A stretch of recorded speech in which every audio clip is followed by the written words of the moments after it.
Hi everyone, my name is Dr. Eugene Gu, and welcome to another episode of Dog Walk Trump, where we dog walk the president for all of his lies on Twitter and anywhere else. So today I want to talk about the topic of immigration.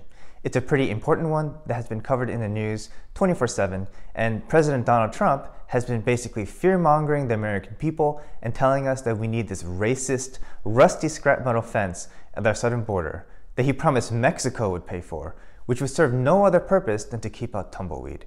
So first, let's take a look at some of Trump's very inflammatory speeches regarding this racist wall that he wants to build at our southern border.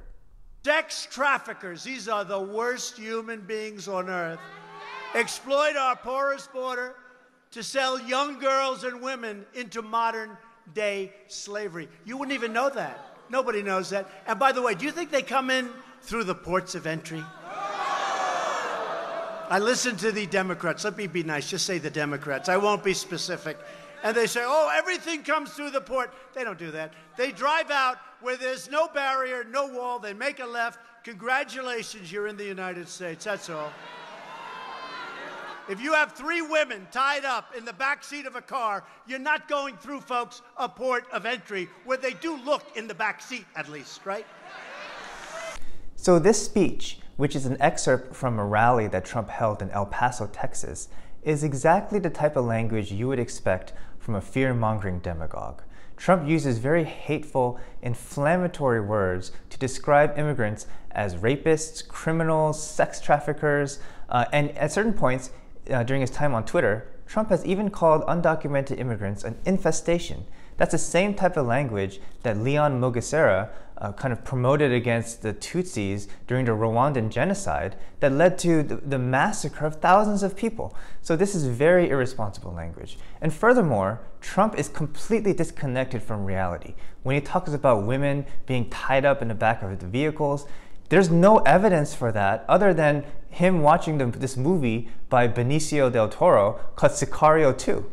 In this movie, they mention prayer rugs and terrorists and women being tied up in the back of vehicles, going through the border. And I think this is where Trump is getting all of his information, which is totally irresponsible that our president of the United States uses these movies from Hollywood to base all of his national policies and his speeches. And now let's take a look at how Trump describes the flow of illegal drugs across our border. Drugs pouring through the border kills tens of thousands of innocent Americans a year, including heroin, meth, cocaine, fentanyl, so many others. They come through the southern border. We have a drug problem over the last 6, 7, 10 years like we have never had before. We can have such a big cut in the numbers, in the percentages, if we get the wall built, if we have a strong wall. So that's a complete lie and misrepresentation. First of all, most of the illegal drugs coming into our country do so through our ports of entry. In fact, just last year alone, in the port of Philadelphia, which by the way is nowhere near the southern border and is on the east coast next to the Atlantic Ocean, there was a single seized shipment that contained 110 pounds of fentanyl. Now to put that in perspective, because that's a massive amount of drug, just 2 milligrams of fentanyl, which is just a few grains of table salt, is enough to kill an average person. So 110 pounds of fentanyl, if you do the math, is enough to kill 25 million Americans, which is a staggering amount. And these drugs, these illegal drugs, are coming through our ports of entry. And when Trump talks about how all these drugs are coming through the southern border, where he wants to build this racist, rusty scrap metal fence, he's completely misrepresenting the facts of how these drugs come into our country. Next, what I want to talk about, though, is how Trump describes asylum seekers and how he violates both international and United States law when it comes to these immigrants who seek asylum in our country. The problem is our laws are so bad that there's no way we can quickly remove them. Other countries say, get out of here. We have to bring them through a court system. We sign their names. They touch our land. We sign them up. We explain to them, please come back in 6 years for court. And only the dumbest people show back up. Nobody ever shows. So this is truly despicable. one of the worst acts of Donald Trump's presidency is how he has stripped immigrant children from their families, from their mothers and fathers, and threw these children into inhumane internment camps, where some of these children are so neglected that some of them have even died. This is in complete violation of both international and US law, and in fact, Congress passed the United States Refugee Act of 1980, which specifically gives these immigrants due process and requires their asylum claims to be heard in court. But Trump is denying this, and he's violating their basic human rights. And even on top of all of these crazy acts that Donald Trump is doing against these immigrants, there's a lot of rank hypocrisy going on as well, especially when it comes to quote-unquote chain migration and how Donald Trump's wife and his wife's parents came to this country. So actually, let's take a look at what Trump says about chain migration. Instead of random lotteries and chain migration, that's another beauty. We want a merit-based system. So the hypocrisy here is just too much.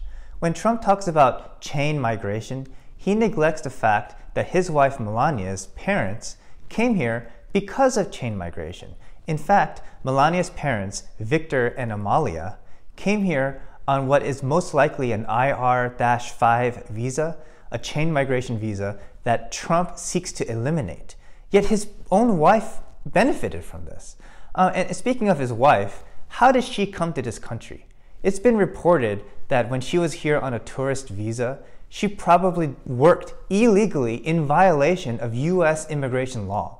And on top of that, Trump constantly changes the story about how his wife got here. It was either a tourist visa or even an Einstein visa, and we have no idea how she got here, and she likely came here illegally, just like the immigrants from the southern border that Trump demonizes all the time. And the hypocrisy extends beyond this. When Trump talks about undocumented immigrants coming here, lowering wages, taking up jobs, he forgets to mention that the Trump Organization has a long documented history of employing these undocumented immigrants. The Trump National Golf Club in Bedminster, New Jersey, for instance, employs undocumented immigrants like Victorina Morales and Sandra Diaz, who worked tirelessly to clean and change Trump's dirty bed sheets and polish his fake trophies at his golf clubs. You know, both of these women spoke out very bravely at great risk to themselves because they wanted to reveal Trump's hypocrisy. As President of the United States, he uses his powerful platform to demonize undocumented immigrants, when in reality, he employs them to use them for their cheap but high-quality labor. And Trump is not the only member of his family who does this. His son Eric Trump also hires undocumented immigrants, and he even handed them keys to his family vacation home so that they too can clean his family's bed sheets and take care of his children for cheap and high-quality labor. You know, what's funny about this is that the Trump family demonizes undocumented immigrants as criminals, rapists, murderers, sex traffickers, and gangs, but they trust them to take care of their family. So what it all boils down to is that Trump is a selfish demagogue. He doesn't really care about the underlying issues, but he knows that his racist, bigoted base loves his rhetoric on just calling these undocumented immigrants an infestation and all the fear-mongering and all the hateful language because it riles them up. And in a sense, this kind of inoculates Trump from Mueller's investigation and the rule of law breathing down his neck. By empowering himself in a demagogish kind of way, he can kind of protect himself from all the external stuff going on that he's worried about. And even beyond this, his advisor, Stephen Miller, is basically a white supremacist who wants to make America white again. You know, they're okay with immigration coming from Western European countries or Eastern European countries like Slovenia, where Melania's family is from, but they don't want any immigration from these brown countries, from people like from Venezuela, where the collapse of their economy is causing a humanitarian crisis. You know, the inscription underneath the Statue of Liberty says, "Give me your huddled masses yearning to breathe free." As America, we are a nation of immigrants, and we're supposed to take in people who are in distress. People like in Latin America, where their home countries' economies are just, collapsing, and there's a medical and humanitarian crisis. This is the time where we as Americans are supposed to open our arms and take care of those who are seeking asylum. But because of Stephen Miller, because of the Trump family and their hypocrisy, we've become a bigoted nation that wants to build this rusty, racist scrap metal fence at the southern border and turn people away in their time of need. Even though we do need border security and we do need legal immigration, we also need to have a heart as a nation. When there are people in times of crisis, we're not just supposed to slam our doors shut or throw people into internment camps and strip immigrant children from their mothers, where they are just so neglected in these prison cells that some of them have even died. This is not who we are as a country. This is not who we are as a nation. And I hope that moving forward, we can realize this and slowly change for the better, because this is completely unacceptable. Anyway, thanks for listening to me on this latest episode of Dog Walk Trump on immigration, and I hope to see you guys next time on a future episode. Okay, bye.